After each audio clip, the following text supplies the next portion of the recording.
नमस्कार। आलीदेखि थालीसम्म, गोरदेखि ओठसम्म आवाज विहीनको आवाज यो हो कृषि टेलिभिजन। हामीसँग 24 घण्टा तपाईँको साथमा। किसानसँग सिधा कुरा अन्तर्गतको कार्यक्रम हेलो किसानमा यहाँहरूलाई हार्दिक स्वागत छ। म हुँ असीम सापकोटा। आज पनि विविध सामग्रीहरूको साथमा यहाँहरूमाझ उपस्थित भइसकेका छौँ। करिब 50 मिनटसम्म यहाँहरूको साथमा रहन्छौँ र यहाँहरूका समस्या जिज्ञासा अन्यलहरूलाई चाहिँ सँगसँगै उठान गर्दै समाधान पनि खोज्छौँ र जुन विषयमा हामी कुराकानी गर्छौँ त्यो विषयलाई चाहिँ थप सान्दर्भिकता बनाउँदै सार संक्षेप कुराहरू प्राविधिक रूपमा हुन सक्ने सम्भावित समस्याहरू र त्यसको समाधान पनि विज्ञ मार्फत खोज्ने प्रयासमा चाहिँ हामी जुट्ने गर्दछौँ। आज पनि हामी एउटा विषय अन्तर्गत जुटेका छौँ र आज हामीले विशेष गरी कृषि वनको महत्त्व अपरिहार्यता सँगसँगै चाहिँ पशुपालन व्यवसायको लागि आवश्यक पर्ने जुन चरण त्यसै गरी घाँसे बालीको कुरालाई पनि हामीले सँगसँगै निहाल्ने प्रयास पनि गरेका छौँ।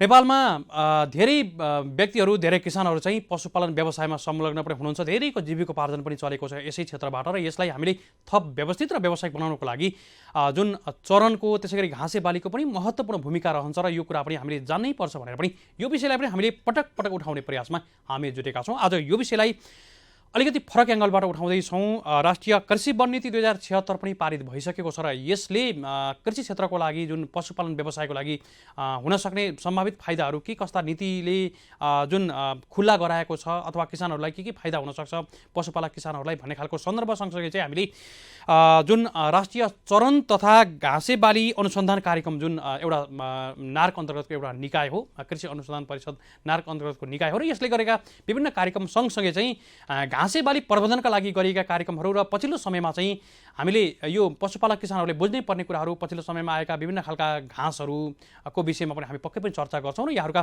घाँससँग सम्बन्धित विभिन्न जिज्ञासाहरू रहे भने चाहिँ 015430 222 टेलिफोन गर्न सक्नुहुन्छ। आज हामीसँग राष्ट्रिय चरण तथा घाँसेबाली अनुसन्धान कार्यक्रमका वरिष्ठ वैज्ञानिक तथा चरण घाँसेबाली कृषि वनका विज्ञ पनि हुनुहुन्छ। आज हामीसँग प्रेनिल केसी हुनुहुन्छ। आज हामी उहाँसँग विभिन्न विषयहरूमा कुराकानी गर्दैछौँ र यो विषयलाई केही समय पछाडि अगाडि बढाउनेछौँ। तर कार्यक्रमको सुरुवातमा चाहिँ हामीले कृषि वनसँग सम्बन्धित हामीले एउटा विशेष रिपोर्ट तयार पारेका छौँ। यो रिपोर्ट सुन्छौँ। रिपोर्टभन्दा पछाडि पुनः आउँछौँ। हामीसँगै रहनुहोला। कृषि वन भन्नाले एउटै जमिनमा एकै समयमा वनबाली अर्थात् डाले घाँस, दाउरा, घाँस, सोत्तर, भुइँ घाँस, जडीबुटी र कृषि बालीहरू अन्तर्गत अन्नबाली, फलफुल खेती वा पशुपालन लगायतका नगदे बालीहरूबाट सँगसँगै उत्पादन लिने प्रक्रियामा जनावरहरूको राम्रो व्यवस्थापन गरी बहु उत्पादन लिने प्रक्रियालाई बुझिन्छ। नेपालमा कृषि वन प्रणाली परापूर्व कालदेखि नै अपनाउँदै आइएको छ। हामीले नेप्सुकल कृषि वनका संस्थापक रामप्रसाद गौतमको सहयोगमा यो रिपोर्ट यसरी तयार पारेका छौँ। मानव विकासको क्रम सँगसँगै ढुङ्गे युगबाट विकसित हुने क्रममा खेतीपातीको युगमा हामी प्रवेश गरेका थियौँ। मानिसहरूले आफ्नो आवश्यकताको आधारमा कृषि वनका विविध प्रजातिहरूको पहिचान गर्दै तिनीहरूको संरक्षण र प्रसारण गर्ने गरेको पाइन्छ। पुर्खाले जानी नजानी संरक्षण गरेका विभिन्न प्रकारका जडीबुटी, झारपात, घाँस, तरकारीका प्रजातिहरू, अन्नबाली आदिको समष्टि रूपलाई आज एग्रोफरेस्ट्री भन्न थालिएको छ।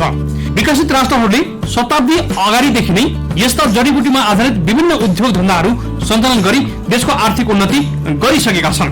तर नेपाल जस्तो जैविक विविधताले भरिपूर्ण देशमा यस्ता कृषि वनका प्रजातिहरूको संरक्षण, प्रसारण र तिनीहरूको उचित रूपमा प्रबन्धन गर्न कतैबाट पहल देखिएको छैन। कृषि वन प्रणालीबाट मानिस र जनावर सबैलाई फाइदा पुग्ने निश्चित छ।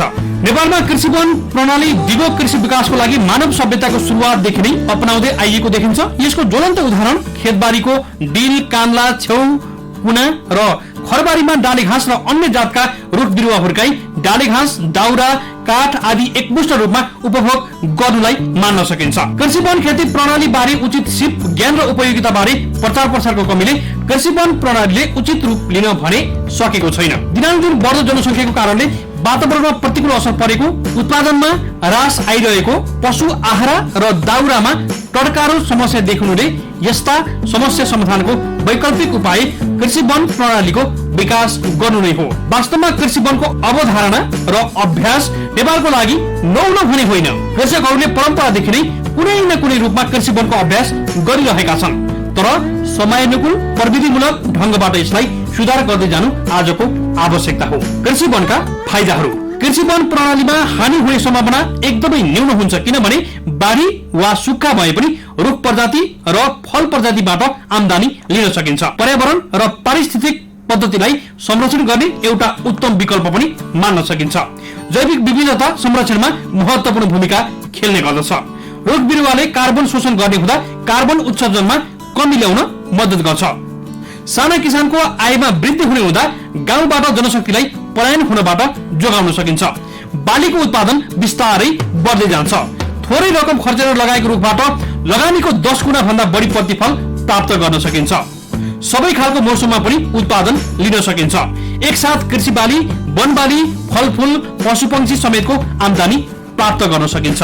भूक्षय, पहिरोको रोकथाम, पानीको संरक्षण, माटोको उर्वरा शक्ति बढाउन सकिन्छ। कृषि तथा पशुपालनमा आधारित साना उद्योगहरूलाई निकै टेवा पुग्ने देखिन्छ।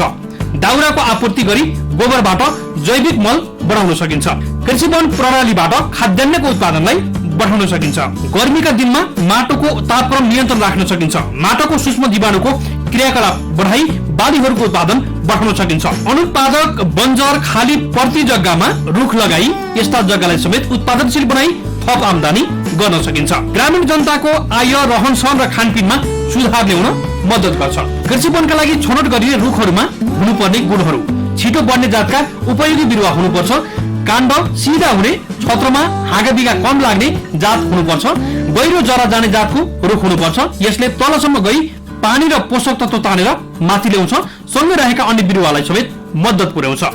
कोसेबाली लगाउँदा माटोमा नाइट्रोजनको मात्रा बढाउन समेत मद्दत गर्छ। कृषि वन प्रणाली एउटा यस्तो पद्धति हो जसले एउटा सीमित जग्गाबाट आफूलाई चाहिने एक आपसमा प्रतिस्पर्धात्मक असर नपारी प्राकृतिक सन्तुलन कायम राख्न समेत मद्दत पुर्याउँछ। खाद्यान्न तथा तरकारी बालीसँग डाले घाँस, भुइँ घाँस तथा अन्य प्रजातिहरू र पशुपालनसँग वा एकपछि अर्को खेती गर्ने पद्धति नै कृषि वन प्रणाली हो। यसलाई व्यवस्थित गर्दै जाने हो भने ग्रामीण जनताको आय, रहन सहन र खानपिनमा समेत सुधार ल्याउन सकिन्छ।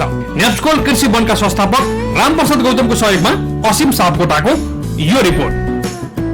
हजुर, हामीले यति बेला कृषि वनका फाइदाहरू बहुआयामिक छन् है भन्ने खालको सन्देशमूलक रिपोर्ट यहाँहरूलाई प्रस्तुत गरेका थियौँ। हामीले यही नै विषयमा छलफल गर्नको लागि पनि यसैका विज्ञ हुनुहुन्छ र सँगसँगै हामीले राष्ट्रिय चरण तथा घाँसेबाली अनुसन्धान कार्यक्रमले पछिल्लो समयमा गरेका अपडेटहरू सँगसँगै चाहिँ विभिन्न खालका घाँसहरू जुन हामीले पशु आहाराको व्यवस्थापनको लागि घाँसलाई व्यवस्थापन गर्न सक्यौँ भने चाहिँ हाम्रो लागत पनि कम हुन्छ र हामीले मासुजन्य प्रयोजन अथवा चाहिँ दुग्धजन्य प्रयोजनको लागि किन नहोस्, हाम्रा उत्पादन, हामीले उपजहरू चाहिँ हामीले ल्याउने उपजहरू चाहिँ कम लागतमा पनि बढी उत्पादन गर्न सकिन्छ भन्ने खालको सन्देश पनि आजको कार्यक्रमले दिने प्रयास पनि गरेका छौँ। यहाँहरूका कुनै पनि समस्याहरू छन् भने चाहिँ 0129 222 र आज हामीसँग रहनुभएका वरिष्ठ वैज्ञानिक हुनुहुन्छ। उहाँ चाहिँ राष्ट्रिय चरण तथा घाँसेबाली अनुसन्धान कार्यक्रम अगाडि हामीले पनि भनेका छौँ, यसका वरिष्ठ वैज्ञानिक प्रेनिल केसी हुनुहुन्छ। हामी उहाँलाई स्वागत गर्छौँ। सर नमस्कार। नमस्कार सर, आराम हुनुहुन्छ? आराम।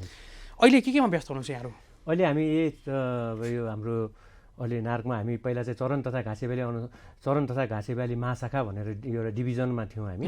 अहिले चाहिँ हामी यो भर्खरै हाम्रो राष्ट्रिय चरण तथा घाँसेबाली अनुसन्धान कार्यक्रम भनेर यो बाली विशेष कार्यक्रमको रूपमा चाहिँ हामी यो नाम पनि अलिकति परिवर्तन विकसित भएका छौँ। अहिले त्यो हिसाबले चाहिँ हाम्रो मुख्य काम चाहिँ यो चरण, घाँसेबाली र कृषि वनमा, कृषि वन भन्नाले पनि यो अलिक बहुआयामिक छ। अहिले पनि भर्खरै रिपोर्ट सुन्यौँ हामीले।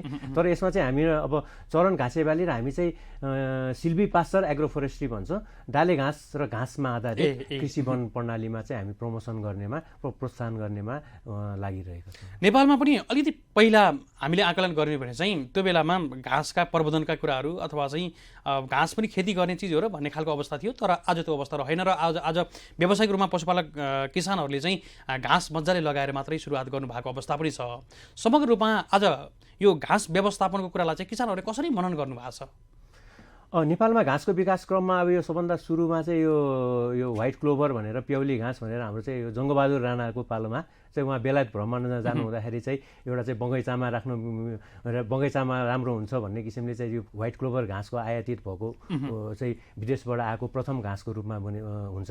यसलाई चाहिँ हामीले चाहिँ उन्मोचन गरिसकेका छौँ। अहिले चाहिँ यसलाई प्याउली क्लोभर भनेर यो घाँसलाई चाहिँ अहिले हामीले उन्मोचन गरिसकेका छौँ। यो चाहिँ लेकाली चरण क्षेत्रको लागि यो बहुवर्षीय कोसे घाँस हो र अति उन्नत घाँस हो।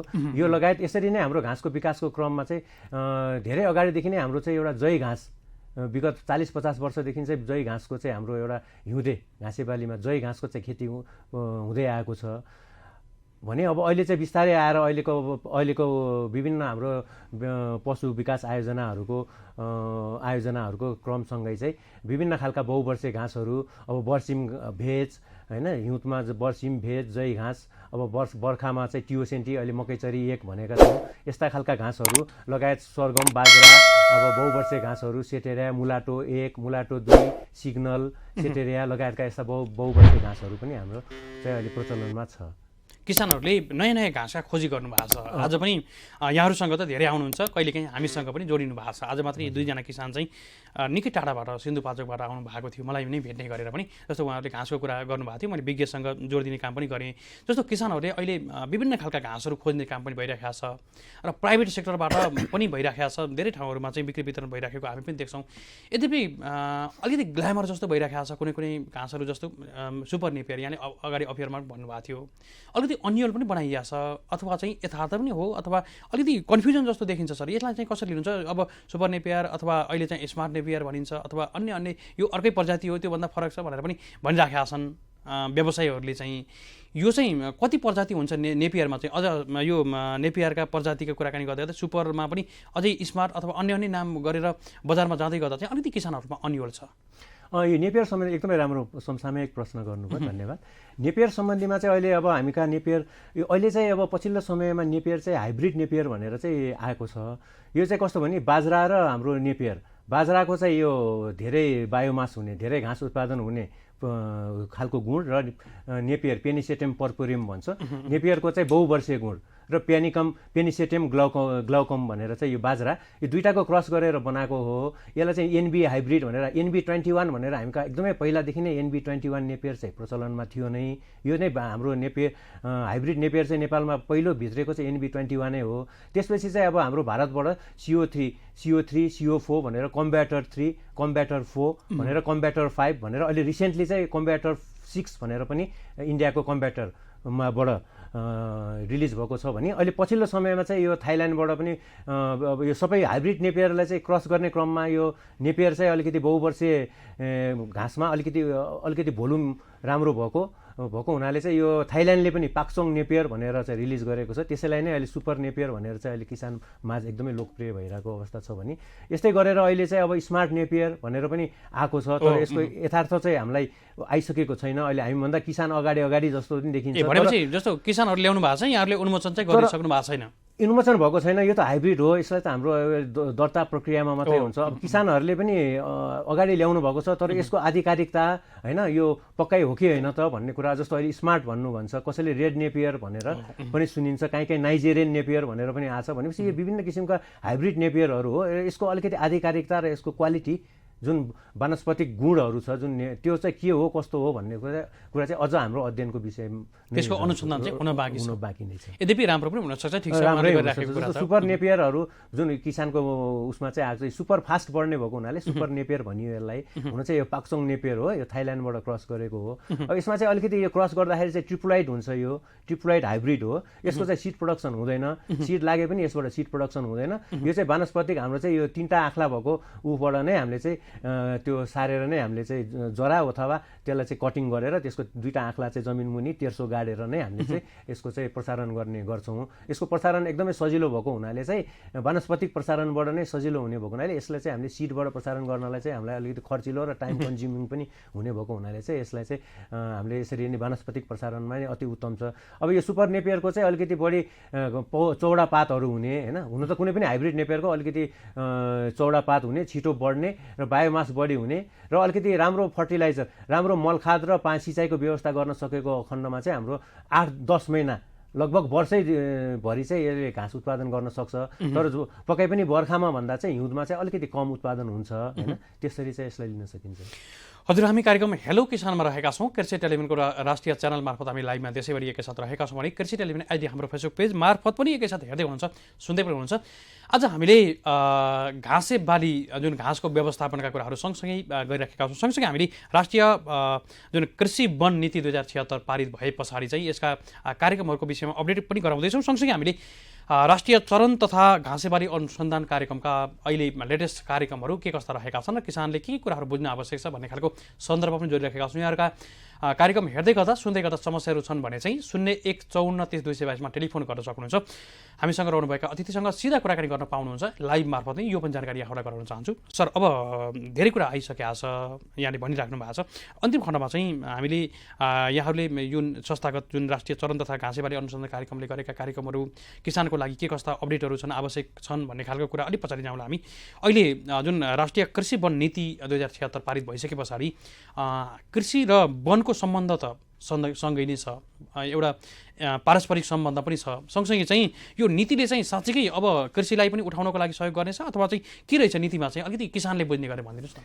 यो राष्ट्रिय कृषि वन नीति भनेर 2076 हाम्रो चाहिँ यो संयुक्त रूपमा यो वन मन्त्रालय र कृषि मन्त्रालयको संयुक्त प्रयासमा चाहिँ हाम्रो यो कृषि वन नीति चाहिँ भएको छ। यो पक्कै पनि नेपाल चाहिँ पहिला पारम्परिक अहिले हाम्रो उसमा सुन्दाखेरि पनि नेपाल चाहिँ पारम्परिक रूपमा चाहिँ हाम्रो नेपालको कृषि परम्परागत कृषि प्रणाली चाहिँ कृषि वनमा एक वा अर्को रूपले आधारित थियो। जस्तो हाम्रो चाहिँ खेतको डिल कान्लामा चाहिँ डाले घाँस लगाउने, त्यो डाले घाँसको चाहिँ हाम्रो त्यो अनुसारको हाम्रो डाले घाँसमा चाहिँ हाम्रो पशुपालन हुने, त्यो खालको वन दाउरा गर्ने, घाँस दाउरा गर्ने, वन पाखामा घाँस दाउरा गर्ने क्रममा यसरी कृषि वनका एउटा अभ्यास चाहिँ हाम्रो भइ नै रहेको थियो। तर अहिले पछिल्लो समयमा चाहिँ अब सामुदायिक वन क्षेत्रमा चाहिँ सामुदायिक वनहरू लगाएको यस्ता कार्यक्रमले गर्दाखेरि चाहिँ कृषि वन चाहिँ अब हामीले निजी आफ्नो जग्गामा चाहिँ कृषि वन गर्नुपर्ने चाहिँ अहिले हाम्रो चाहिँ यो नीतिले चाहिँ यसरी पनि हाम्रो निजी जग्गामा चाहिँ कृषि वन गरेर चाहिँ अथवा हैसियत बिग्रेको जग्गालाई पनि सुधार गरेर कृषि वनको माध्यमबाट चाहिँ हामीले सुधार गरेर अब विभिन्न बालीहरू लिन सक्ने, नगदे बाली, जडीबुटीदेखि लिएर चाहिँ तरकारी, खाद्यान्न बाली, घाँसे बाली, अनेक बालीहरू लिन सक्ने चाहिँ देखिन्छ। सर, जस्तो अहिले किसानहरूमा अवेरनेस भइरहेको छ र व्यावसायिक रूपमा पशुपालक किसानहरूले चाहिँ एउटा घाँसलाई पनि प्रवर्धन गर्नुपर्ने रहेछ, पशु आहार अन्तर्गत चाहिँ घाँस पनि महत्त्वपूर्ण चिज रहेछ भनेर अनुभव पनि गर्नुभएको छ र यो व्यावसायिक रूपमा गर्नेहरूलाई आवश्यक पनि छ। अलिकति घाँसको अपरिहार्यता सँगसँगै चाहिँ साँच्चै पशुपालक किसानहरू जुन घाँसमा आधारित व्यवसाय जुन घाँसमा आधारित पशुपालन गर्दै गर्दा चाहिँ लागत कम र उत्पादन पनि राम्रो हुने कुरा यहाँहरू जस्ता विज्ञ भनि पनि राख्नुहुन्छ। अलिकति घाँसको अवस्था सँगसँगै चाहिँ किसानहरूले घाँस खेतीलाई पनि अवलम्बन गर्नुपर्ने देखिन्छ। यसलाई चाहिँ किसानहरूले बुझ्ने गरेर भनिदिनुहोस् न, किसानहरूले घाँसे बालीलाई पनि सँगसँगै प्रवर्धन गर्दै गर्दा, घाँसलाई पनि सँगसँगै व्यवस्थापन गर्दै गर्दा हुने फाइदाहरूको विषयमा। पक्कै पनि यो पशुपालन क्षेत्रमा चाहिँ 60 देखि 70% चाहिँ हाम्रो चाहिँ कुल खर्च चाहिँ यो फिडिङमा हुन्छ भन्छौँ, आहारामा हुन्छ भन्छौँ। अब आहारामा फिडिङ गर्दाखेरि चाहिँ अब हाम्रो दानामा आधारित आहारा र घाँसमा आधारित आहारा भनेर यसरी दुईतिर हामीले वर्गीकरण गरेका छौँ। अब दानामा आधारित आहारामा हाम्रो पशुपालन गर्ने हो भने त्यसमा चाहिँ हाम्रो उत्पादन लागत एकदमै बढ्न जान्छ, जसबाट चाहिँ हामीले आशातीत आम्दानी चाहिँ प्राप्त गर्न सक्दैनौँ पशुपालन व्यवसायबाट। यसै अनुसार घाँसमा आधारित गरेर पशुपालन गर्ने हो भने चाहिँ हाम्रो पशु स्वस्थ पनि रहने र हाम्रो पर युनिट जग्गाको पनि उपयोग हुने र हामी चाहिँ एकदमै अहिले परालमा आधारित पशुपालन गरिरहेछौँ। जबकि पराल 15-20 रुपियाँ ढुवानी सुधा गरेर आफ्नो फार्ममा झर्दाखेरि 20 रुपियाँ 15 रुपियाँसम्म पर्न आउने परालमा आधारित हामीले खेती गरिरहेछौँ। यो परालमा आधारित पशुपालन गरिरहेछौँ। जबकि हामीले घाँसमा आधारित गर्ने भने त्योभन्दा कम मूल्यमा चाहिँ हामीले कम लागतमा परालभन्दा कम मूल्यमा हामीले स्वस्थ पशुपालन गर्न सक्छौँ र दुध र मासु उत्पादनमा हामीले वृद्धि गर्न सक्छौँ। भनेपछि यो आवश्यकता पनि छ, अपरिहार्यता पनि छ र किसानहरूले बुझ्नै पर्छ। उहाँहरूले आफ्नो जग्गाको प्रकृति हेर्नु पर्यो। जग्गामा घाँस भन्नाले जग्गामा पक्कै पनि सिँचाइ हुनु पर्यो। अब हाम्रो चाहिँ यो मौसम घाँसहरू भन्नाले हामी चाहिँ 4 प्रकारले मैले चाहिँ घाँसलाई वर्गीकरण गरिरहेको छु कि जस्तो एउटा हिउँदे घाँस हुन्छ हैन, हिउँद महिनामा लगाउने घाँस, जुन चाहिँ नेपालको पशुपालनमा चाहिँ हिउँद चाहिँ एकदमै हिउँदको 6 महिना 7 महिना 8 महिनासम्म जान्छ। यो चाहिँ अत्यन्त सुक्खा समय हो, कठिन हो। यसमा चाहिँ हामीलाई चाहिँ अब हिउँदलाई चाहिँ हाम्रो पशुपालनको लागि जै घाँस एकदमै वरदानै हो। जै, बर्सिम, भेज घाँस, केराउ, घाँसे केराउ हुन्छ हाम्रो। यस्तो खालका घाँसहरू लगाएर चाहिँ हिउँदमा पशुपालन गर्न सकिन्छ भने अब अर्को चाहिँ बर्खे घाँसहरू भन्छौँ। अब यो चाहिँ टियोसेन्टी भन्छ, मकै चरी, अनि यो मकै घाँस, मकै पनि घाँसको रूपमा प्रयोग गर्न सकिन्छ।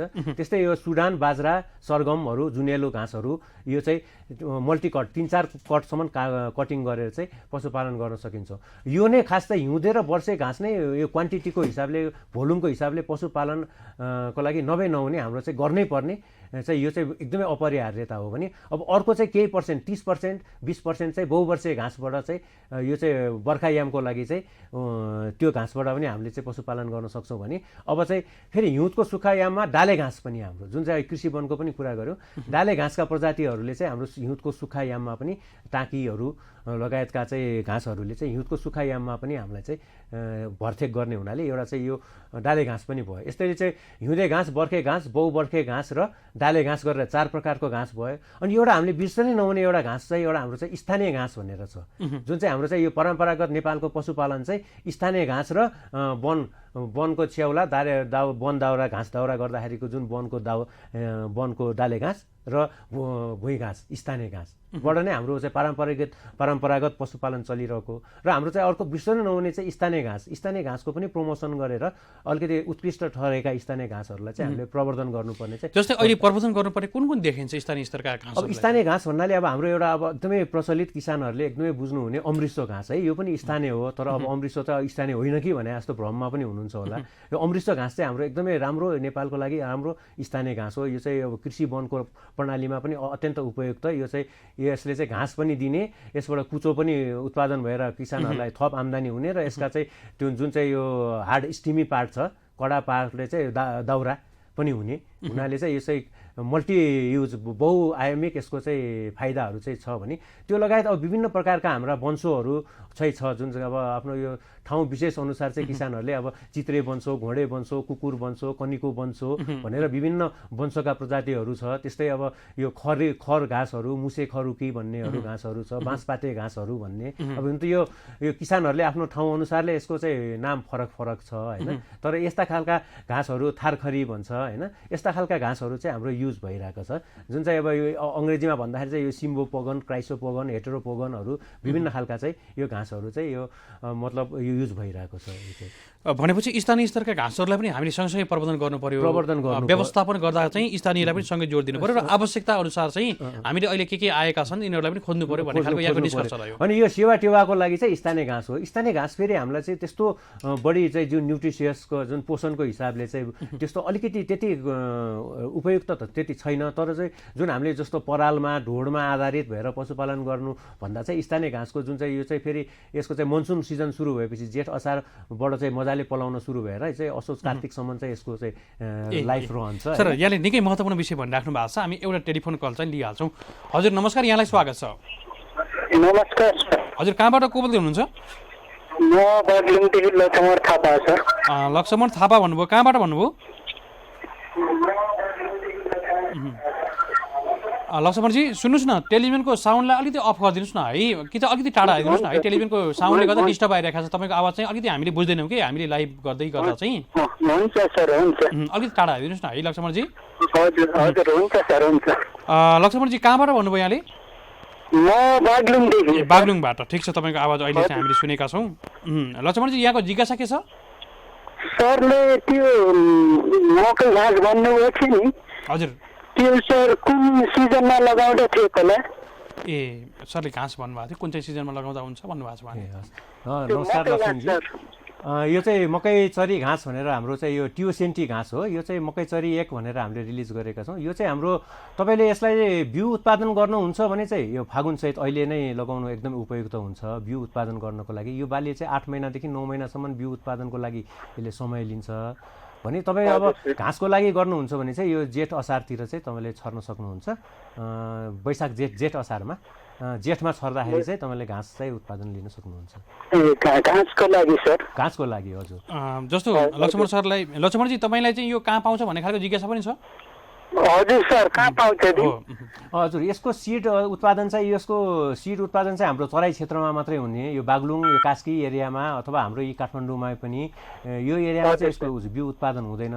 बिउ उत्पादन यसको उत्कृष्ट देखिने एरियाहरू चाहिँ हाम्रो यो तराईको सर्लाहीहरू, धनुषा, यो रञ्जितपुर यो क्षेत्र, चितवनहरू यो एरियामा चाहिँ राम्रो बिउ उत्पादन लाग्ने हुनाले हामीले चाहिँ बिउ उत्पादक किसानहरू चाहिँ यही क्षेत्रमा चाहिँ हामीले चाहिँ सामुदायिक बिउ उत्पादक कृषक समूह भनेर गठन गरेका छौँ। र अहिले प्राइभेट क्षेत्रमा पनि यहाँले चाहिँ अहिले हामी सम्पर्क गरेर चाहिँ नम्बर दिन सक्छौँ र प्राइभेट सेक्टरमा पनि यहाँको चाहिँ अहिले सामुदायिक बिउ उत्पादक कृषक समूहले चाहिँ उत्पादन गरेको बिउ चाहिँ पाउन सक्नुहुन्छ।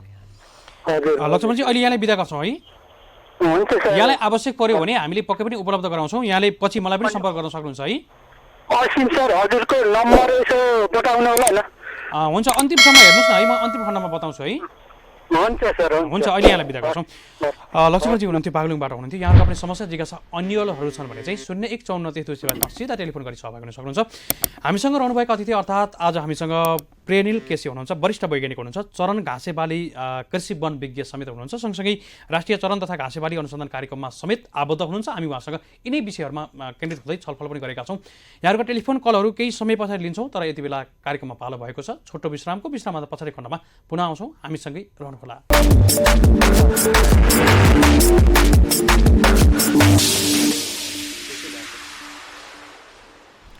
हजुर, कार्यक्रममा पुनः स्वागत छ। हामी यति बेला कार्यक्रम हेलो किसानमा रहेका छौँ। कृषि टेलिभिजनको राष्ट्रिय च्यानल मार्फत हामी लाइभमा देशैभरि एकैसाथ रहेका छौँ भने कृषि टेलिभिजन एचडी हाम्रो फेसबुक पेज मार्फत पनि एकैसाथ लाइभमा यहाँहरूमा प्रसारित भइरहेका छौँ। कार्यक्रम हेलो किसानको दोस्रो खण्डमा आइसकेका छौँ। आज हामीले घाँसे बाली व्यवस्थापनका कुराहरू, कृषि वनसँग जोडिएका विषयहरू, सँगसँगै पशुपालन व्यवसायको लागि थप प्रवर्धित र थप व्यवसायीकरण गर्नको लागि चाहिँ पशु आहार व्यवस्थापन अन्तर्गत चाहिँ घाँसको पनि व्यवस्थापन गर्नुपर्छ भन्ने खालको महत्त्वपूर्ण सन्देश पनि यहाँहरूलाई प्रभाव गरिरहेका छौँ। सँगसँगै यहाँहरूका समस्या जिज्ञासा अन्यलहरूलाई पनि सँगसँगै उठान गर्दै समाधान खोजिराखेका छौँ।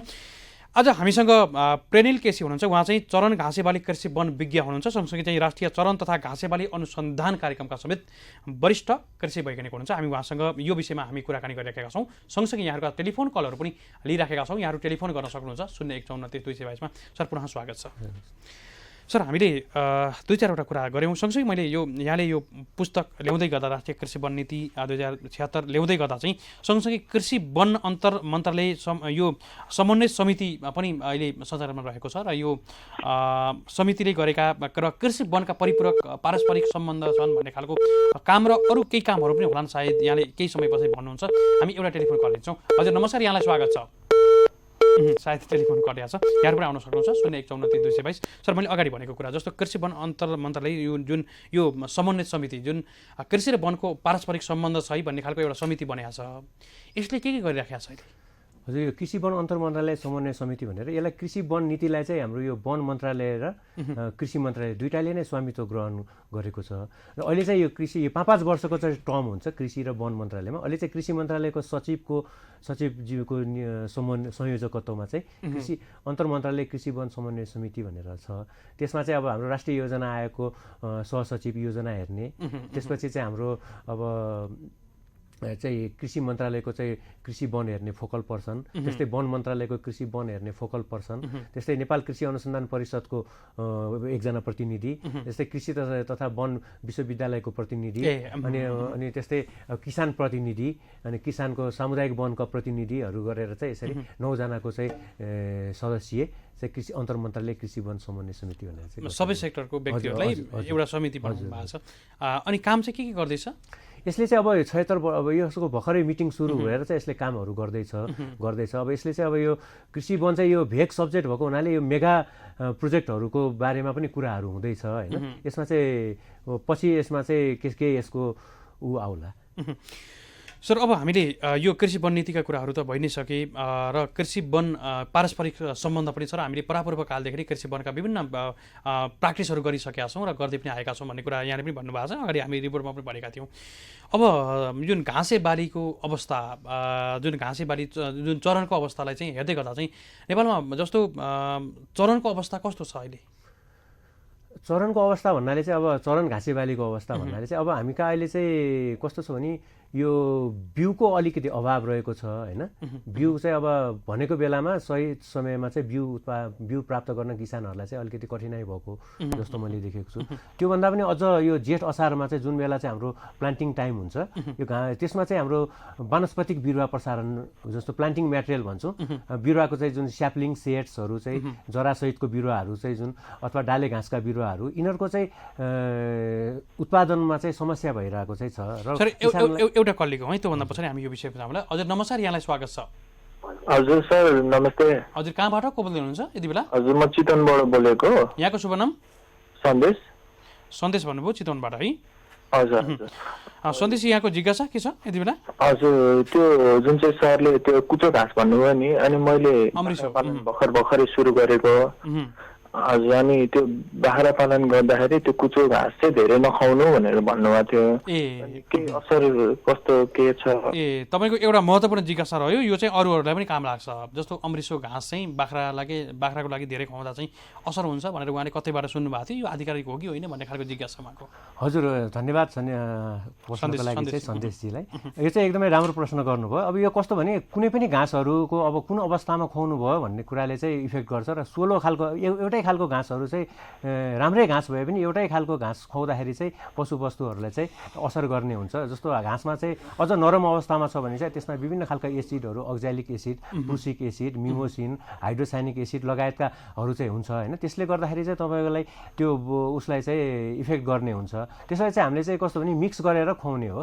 त्यसलाई मात्रै नखुवाउने कि त्यसलाई अरू घाँसहरूसँग पनि मिसाएर केही मात्रामा मात्रै 10-20% मात्रै गरेर खुवाउने हो एक मात्र अब फेरि अमृतसो छ भनेर अमृतसो मात्रै खुवाउने अब इपिलिपिल छ भनेर इपिलिपिल मात्रै खुवाउने गर्दाखेरि चाहिँ हाम्रो पशुवस्तुलाई इफेक्ट गर्ने हुन्छ सबै प्रकारका घाँसहरू चाहिँ मिसाएर गर्दाखेरि चाहिँ पशुवस्तुलाई खासै असर चाहिँ गर्दैन सन्देशजी अरू केही जिज्ञासा छ यहाँको सन्देशजी हजुर छैन केही परेन हजुरलाई कल गर्छु नि सर हुन्छ सन्देशजी अहिले यहाँलाई बिदा गर्छौँ सन्देशजी हुनुहुन्थ्यो चितवनबाट हुनुहुन्थ्यो यहाँहरूको पनि समस्या जिज्ञासा अन्यलहरू छन् भने चाहिँ 051292222 विभिन्न खालका घाँसहरू चाहिँ नेपालमा आएका छन् र स्थानीय घाँसहरूलाई पनि सँगसँगै प्रबन्धन गर्नुपर्छ भन्ने खालको सन्देश पनि यहाँहरूलाई प्रभाव गरिराखेका छौँ सर जस्तो यहाँले अगाडि भन्दै हुनुहुन्थ्यो जस्तो घाँसे बाली जुन चरणका कुरा अवस्था कृषि वनसँग जोडिएको कुरा सँगसँगै हरेक कुराहरू चाहिँ हामीले बुझ्नै पर्ने रहेछ र हरेक कुराहरू मेन्टेन गर्दै जानुपर्ने रहेछ जस्तो स्थानीयलाई पनि हामीले प्रबन्धन गर्नुपर्ने र आवश्यकता अनुसारका विभिन्न खालका प्रजातिहरूलाई पनि हामीले सँगसँगै व्यवस्थापन गरेर अगाडि बढ्यो भने चाहिँ त्यसबाट पशुपालनबाट राम्रै फाइदा लिन सकिने कुरा पनि भयो यहाँले भनिराख्नु भएको छ अरू ध्यान दिनुपर्ने कुराहरू के छन् सर घाँस व्यवस्थापन गर्दै गर्दा घाँस व्यवस्थापन गर्दाखेरि चाहिँ अब हामीलाई चाहिँ एकदमै ध्यान दिनुपर्ने कुरा चाहिँ हामीलाई चाहिँ वर्षैभरि चाहिँ हरियो घाँस उत्पादन हुने चाहिँ हामीले एउटा क्यालेन्डर फलो गर्नुपर्ने हुन्छ वर्षैभरि हरियो घाँस उत्पादन गर्नको लागि चाहिँ अब मुख्य गरी त मैले अघि नै भनिहालेँ हिउँदे घाँस र बर्खे घाँस हिउँदको लागि हिउँदे घाँस र बर्खा महिनाको लागि बर्खे घाँसको चाहिँ एकदमै सघन रूपमा चाहिँ हामीले घाँस खेती गर्नै पर्यो पशुपालनको लागि यो नै आहाराको मुख्य स्रोत हो घाँसे आहाराको भने अब त्यसको साथसाथै अब बहुवर्षे घाँसहरू होइन बहुवर्षे घाँसहरू जस्तो मुलाटो नेपियर यो सुपर नेपियरहरू अहिले अब CO3 CO4 CO5हरू यो कम्ब्याटरहरू खालका नेपियरहरू हाइब्रिड नेपियर लगायत मुलाटो 1 मुलाटो 2 भनेर यो सिग्नल घाँस होइन अनि पासपालम लगायतका चाहिँ यो पारा घाँस भनेर चाहिँ छ यस्ता लगायतका घाँसहरू अनि यो बदामे घाँसहरू भनेर चाहिँ स्टाइलो यो चाहिँ कोसे घाँसहरू हो अत्यन्त उपयोगी छ यस्ता घाँसहरू चाहिँ हामीले खेती गर्नुपर्ने हुन्छ लगायत अनि डाले घाँस चाहिँ अब हामीले इपिलिपिल अब यो फ्लेमेन्जिया भटमासे भन्छौँ त्यसपछि चाहिँ अहिले यो मेन्दुला त्यसपछि अब हाम्रो यो परम्परागत टाँकी कोइरालोहरू होइन लगायत अब यो राई खनायो हुने ठाउँमा अब यो हेरेर छ कुनै भूगोलमा कुनै डाले घाँस हुन्छ कुनै भूगोलमा कुनै डाले घाँस हुन्छ जस्तो हाम्रो पश्चिमको लागि चाहिँ यो भीमल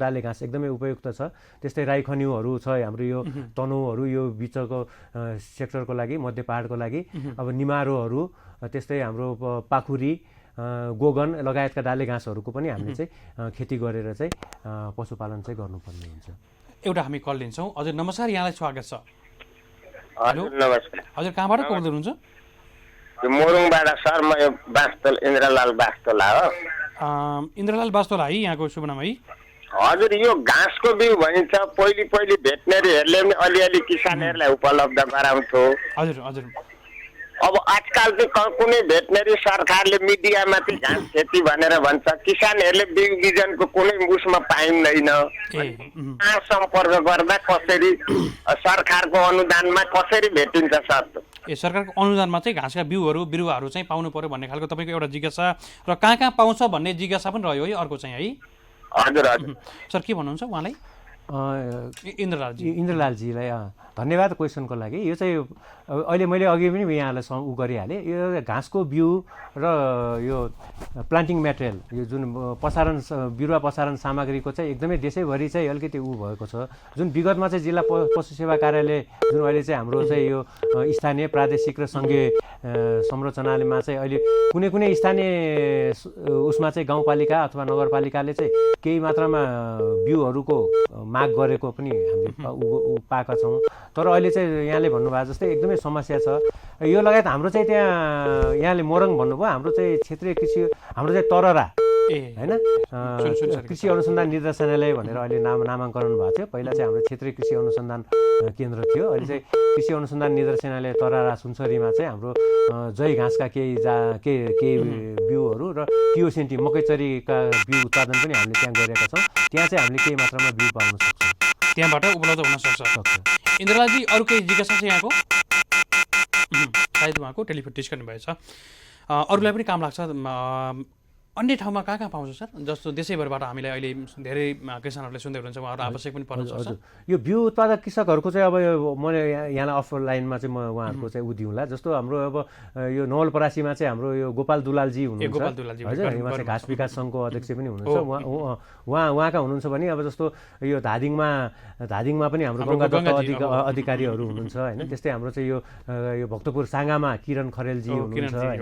त्यस्तै गरेर अब यो हाम्रो तनहुँमा वामदेव खनाल एकदमै उहाँ घाँसको चाहिँ एकदमै चर्चित हो। उहाँको एकदमै अझ यो भन्नु हो भने यो घाँसमा चाहिँ सबभन्दा पुरानो कृषक उहाँ चाहिँ घाँसको हो। उहाँसँग घाँस लगायत डाले घाँस लगायत उहाँका चाहिँ विभिन्न प्रजातिका बिउ र बिरुवाहरू। किनभने हाम्रो घाँसमा चाहिँ बिउ हाम्रो रामप्रसाद गौतमजीले पनि गरिराख्नु भएको छ कृषि वनबाटै। हजुर। अब हाम्रो चाहिँ कस्तो भने घाँसमा चाहिँ बिउहरू पनि हुन्छ होइन। तर हाम्रो चाहिँ यो जेठ असार महिनामा चाहिँ जुन बिरुवा प्रसारण सामग्री बिरुवा चाहिँ हाम्रो एकदमै महत्त्वपूर्ण हुन्छ जस्तो मलाई लाग्छ। बिउ चाहिँ हाम्रो चाहिँ यो हिउँदे र बर्खे जुन खेती गरिने जग्गाको लागि मौसमी खेतीको लागि भयो भने बहुवर्षीयको लागि र डाले घाँसको लागि चाहिँ जेठ असार महिनामा चाहिँ हामीले चाहिँ एकदमै त्यो समयमा हामीले चाहिँ एकदमै त्यो समयलाई ट्र्याप गर्नुपर्ने हुन्छ। त्यो बेलामा चाहिँ प्रसारण सामग्री बिरुवा चाहिँ हामीले लिनुपर्ने हुन्छ। सरकारी स्तरबाट चाहिँ जस्तो यहाँले तररा भन्नुभएको थियो, अन्य ठाउँमा छ? सरकारी स्तरमा जस्तो हाम्रो अब यो क्षेत्रीय कृषि अनुसन्धान निर्देशनालय भनेर चाहिँ हाम्रो खजुरा बाँके नेपालगञ्जमा चाहिँ हाम्रो चाहिँ बर्सिम र जय घाँसका लगायत केही बिरुवा जस्तो अहिले प्रदेश स्तरका कार्यालयहरूबाट मन्त्रालय अन्तर्गत कार्यालयबाट यो पनि सुविधा राख्दैछन्? मन्त्रालय स्तरको कार्यालय भन्नाले अब हाम्रो सङ्घीय गभर्मेन्टको पनि जस्तो घाँस विकास केन्द्रहरू जस्तो रञ्जितपुरमा धनुषामा अनि जस्तो यो पश्चिममा पनि पश्चिममा पनि गौघाट बाँकेमा चाहिँ छ होइन घाँस विकासको कार्यक्रमहरू उहाँहरूको त्यहाँबाट गर्नुहुन्छ भने। अनि हामीले चाहिँ अब विशेष रूपमा चाहिँ अब गभर्मेन्टलाई पनि अब चाहिँ यो हाम्रो सामुदायिक बिउ उत्पादक कृषक समूह गठन गरेर स्रोत केन्द्र भनिरहेका छौँ। स्रोत केन्द्र नगरिकन चाहिँ घाँस विकास गर्नलाई चाहिँ अलिकति अब किसानहरूलाई पनि एकदमै अप्ठ्यारो परिरहेको चाहिँ महसुस भइरहेको छ। सर अब यो यहाँले अगाडि भन्दै हुनुहुन्थ्यो कोसे र अकोसे घाँसका प्रजातिहरू मिलाएर लगाइयो भने चाहिँ पशुपालनमा फाइदा हुन्छ अथवा चाहिँ यसरी मेन्टेन गरेर लगाउनुपर्छ, व्यवस्थापन सही हुन्छ भनेर पनि यहाँहरू जस्ता विज्ञले पनि भनिराख्नुहुन्छ। जस्तो कोसे अकोसेका अलिकति केही प्रजातिहरू र सँगसँगै चाहिँ लगाउनु पर्ने हुन्छ। यो चाहिँ यो कस्तो भने कोसे र अकोसे एकदमै राम्रो प्रश्न गर्नुभयो। घाँस भन्नाले चाहिँ हाम्रो एउटा कोसे घाँस हुन्छ, एउटा अकोसे घाँस हुन्छ। कोसे घाँस भनेको चाहिँ हाम्रो केही पनि होइन, जसमा चाहिँ कोसा लाग्छ, लेग्युम्स वर्गको भन्छ। यो जसमा चाहिँ कोसा लाग्ने घाँस हुन्छ त्यो चाहिँ कोसे घाँस हो। यसमा चाहिँ प्रोटिन अलिकति बढी हुनाले चाहिँ यो कोसे र अकोसे घाँस चाहिँ मिसाएर लगाउँदाखेरि चाहिँ पशुवस्तुले, तर हामीले खुवाउँदाखेरि चाहिँ पशुको आहारमा चाहिँ घाँसमा 30% जति मात्रै कोसे घाँस र बाँकी 70% चाहिँ अकोसे घाँसै मिसाएर दिनुपर्छ। किनभने कोसे घाँस बढी हुँदाखेरि चाहिँ पशुवस्तुलाई पच्न गाह्रो हुने, प्रोटिनको मात्रा बढी हुने, अलिकति बढी लेग्युमिनस भएको हुनाले बढी मोइस्चरको मात्रा हुने, पेटमा चाहिँ टिम्प्यानी भन्छ, पेट फुल्ने हुन्छ, त्यसले गर्दा चाहिँ अप्ठ्यारो हुन्छ। जस्तो यो चाहिँ जस्तो घाँसकै कुराकानी गर्दा अहिले यहाँले भन्दै गर्दा टेक्निकल कुरा पनि त रहेछन्। जस्तो 30% मात्रै प्रयोग गर्दा हुन्छ कोसे भनेर यहाँले सँगसँगै जस्तो बराबर दुईटै प्रयोग गर्ने गरेर भन्दा सरस्वती रूपमा भन्दा त धेरै फरक पर्ने रहेछ। टेक्निकल कुरा चाहिँ ध्यान दिनुपर्ने रहेछ। टेक्निकल कुराहरू ध्यान दिनुपर्छ, कति खुवाउने, जस्तो कसरी खुवाउने भन्ने पनि कुराहरू भयो। जस्तो हामीले चाहिँ अब कोसे घाँसलाई चाहिँ फ्रेस कटिङ गर्ने बित्तिकै खुवाउनु भन्दा चाहिँ 2-4 घन्टा ओइलाएर चाहिँ हामीले दिँदाखेरि चाहिँ त्यसको चाहिँ जुन चाहिँ अलिकति जुन मैले अघि भनेको जुन चाहिँ कतिपय कोसे घाँसहरूमा चाहिँ त्यो अक्जालिक एसिडहरू, हाइड्रोसाइनिक एसिडहरू, खालका चाहिँ मिमोसिनहरू हुने चाहिँ त्यो चाहिँ अलिकति 2-4 घन्टा ओइलाएर दिँदाखेरि चाहिँ त्यसको चाहिँ अलिकति जुन चाहिँ त्यसले गर्ने हानि चाहिँ कम गर्ने र खास इफेक्टै नगर्ने चाहिँ पशुवस्तुलाई हुन्छ। जस्तो कोसे घाँसमा चाहिँ सुकाइसके पछाडि पछि प्रयोग गर्दा चाहिँ हुन्छ कि हुँदैन, कतिको मात्रा हुन्छ पौष्टिक आहार चाहिँ? कोसे घाँसलाई सुकाएरै गर्ने चाहिँ जसलाई चाहिँ हामीले हे बनाउने भन्छौँ होइन। हे बनाउँदा चाहिँ त्यो सुकाएर गर्दाखेरि चाहिँ यो पौष्टिक आहार त्यसमा कायमै रहन्छ। केही मात्रामा चाहिँ घट्न गए तापनि त्यो चाहिँ अब हे चाहिँ फेरि कस्तो भने हिउँदको सुक्खा याममा चाहिँ खुवाउनु पर्ने र विशेष गरी यो उच्च हिमाली क्षेत्रका कृषकहरूले चाहिँ हेको आधारमै पशुपालन गर्नुपर्ने। अब हिउँले चाहिँ सबै ढाकेको हुनाले चाहिँ यो यति बेलामा चाहिँ जुन हिउँदमा चाहिँ एकदमै गाह्रो पर्छ पशुपालनलाई, त्यसमा चाहिँ हे गर्न सकिन्छ। सर निकै महत्त्वपूर्ण विषय यहाँले भनिराख्नु राख्नु भएको छ। हामी अन्तिम खण्डमा आइसकेका छौँ। कोही मित्र हुनुहुन्छ अन्तिम खण्डमा, हामी उहाँलाई स्वागत गर्दछौँ। हजुर नमस्कार, यहाँलाई स्वागत छ। ए हजुर नमस्कार, म रामेछाबाट सोमबहादुर कार्की। श्यामहरि कार्की है? होइन, सोमबहादुर कार्की। ए सोमजी, यहाँको जिज्ञासा के छ यति बेला? रामेछाबाट है? हजुर म रामेछाबाट। हजुर ठिक छ, तपाईँको जिज्ञासा के छ यति बेला? ए सरलाई नमस्कार। मेरो इपिल खेती थियो होइन, अनि बाख्रा पालन गरेका छु। 30-40 बाख्रा छन्। त्यो घाँस अलिक सुक्खा क्षेत्र छ, घाँस हरियाली भएर पात झर्न लागिहाल्यो, पछिलाई राख्ने भन्दै अनि भट्टाभट्टी इपिल खुवाउँदै गइयो, बाख्रा ठिकै भए होइन। अनि अहिले पछि अब त्यो घाँस निस्रिँदै गयो अहिले होइन, अनि अरू सेउला सोतर खुवाउन लाग्यो, चरनमा लगेर चराउन लाग्यो, बाख्रा दुब्लाउँदै गए, भ्याउँदै गए, अनि बाख्रा र पाठा पनि छेड्दै गए, दुब्लाउँदै गए, अनि बाख्रा पनि अनि कमजोर हुँदै हुँदै हुँदै गएर र त्यो भुत्ला झरेर नि टाटा निस्किने त्यस्तो हुँदै गएर कमजोर भएर कोही मर्ने, कोही त्यस्तो समस्या आयो। त्यही इपिलको कारण हो कि अरू केही कारण रहेछ भनेर तपाईँको पनि एउटा महत्त्वपूर्ण प्रतिनिधि खालको यो अनुभव यहाँले साट्नु भएको छ। सर हामी के भन्न सक्छौँ उहाँको लागि? सोमजी रामेछापबाट धन्यवाद। उहाँले इपिल मात्रै खुवायो भन्नुभयो होइन। इपिलले मात्रै त्यस्तो गर्दाखेरि चाहिँ यसमा इपिलमा मिमोसिन भन्ने त्यो चाहिँ अलिकति बढी हुने हुनाले मैले अघि नै भने एकै प्रकारको मात्रै खाँदाखेरि चाहिँ पक्कै पनि इफेक्ट गर्न सक्छ, त्यो भएको पनि हुनसक्छ।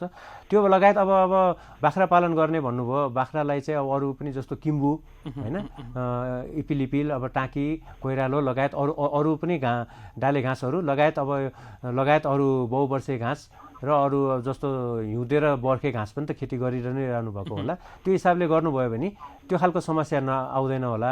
यहाँले चाहिँ मैले बुझ्दाखेरि चाहिँ कस्तो लाग्यो भने घाँसको आधारित भन्दा नि पहिला पशु ल्याउनु भयो, अनि घाँसमा पछि लाग्नुभएको हुनाले चाहिँ अलिकति अब कुनै बेलामा जे उत्पादन हुन्छ त्यही मात्रै खुवाउँदाखेरि चाहिँ अलिकति पशुमा असर पर्न गएको हो कि जस्तो चाहिँ मलाई लागिरहेको छ। सोमजी अरू केही बाँकी जिज्ञासा छ यहाँको?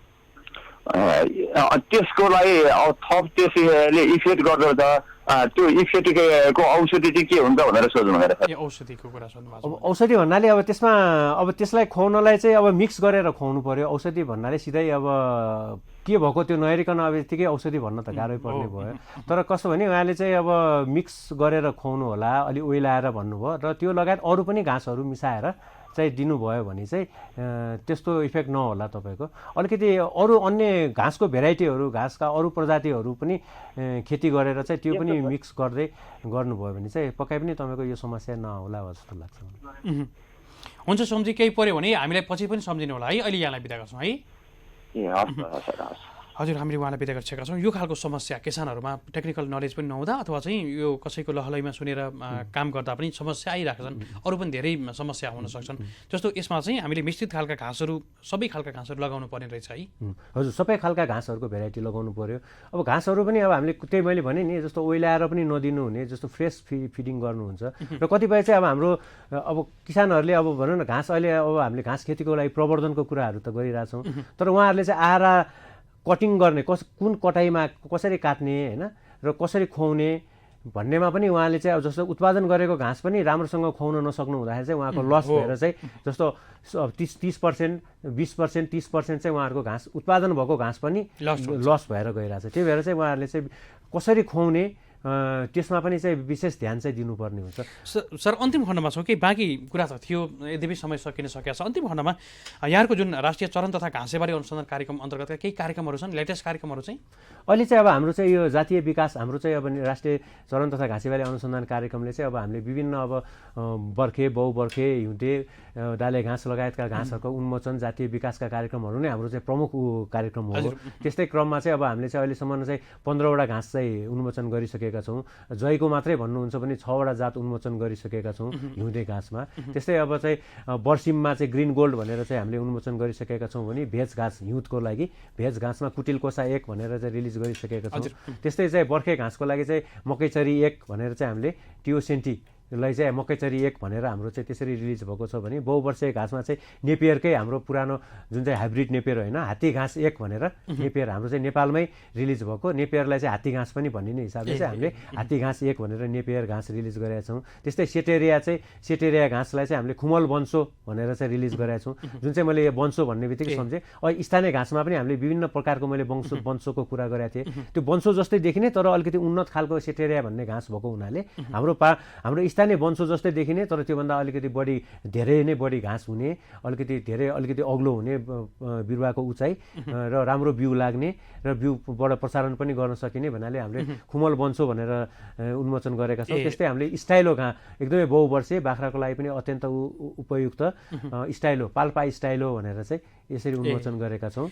हुन्छ सर, निकै महत्त्वपूर्ण विषयमा जानकारी गराइदिनु भयो र हाम्रा आम दर्शक किसानहरूका समस्या जिज्ञासाहरूलाई पनि समाधानको लागि प्रयास गरिदिनु भयो। हामी धेरै आभारी छौँ। यहाँलाई कृतज्ञ ज्ञापन गर्दै बिदा गर्न चाहन्छौँ। नमस्कार। हजुर नमस्कार आसिमजी। हजुर, समय सकिसकेको हुनाले आजका अतिथि अर्थात् प्रेनिल केसीलाई हामी बिदा गरिसकेका छौँ। उहाँ चाहिँ वरिष्ठ वैज्ञानिक जुन चरण घाँसेबाली कृषि वन अन्तर्गतका विभिन्न निकाय त राष्ट्रिय चरण तथा घाँसेबाली अनुसन्धान कार्यक्रममा समेत हुनुहुन्छ, आबद्ध हुनुहुन्छ। सँगसँगै चाहिँ यसका विज्ञ पनि हुनुहुन्थ्यो। हामी उहाँसँग विभिन्न विषयहरूमा छलफल गर्दैथ्यौँ। आजको श्रृङ्खलाको समय यति नै। आजको श्रृङ्खलामा यहाँहरूले टेलिभिजनको माध्यमबाट सँगसँगै फेसबुक पेज मार्फत हेर्नुभयो। यहाँहरूप्रति कृतज्ञ ज्ञापन गर्दै असीम सापकोटा यहाँको माझबाट बिदा हुने अनुमति माग्छु। जय कृषि जय किसान, समृद्ध कृषि नेपालको सान हेर्दै गर्नुहोला कृषि टेलिभिजन। नमस्कार।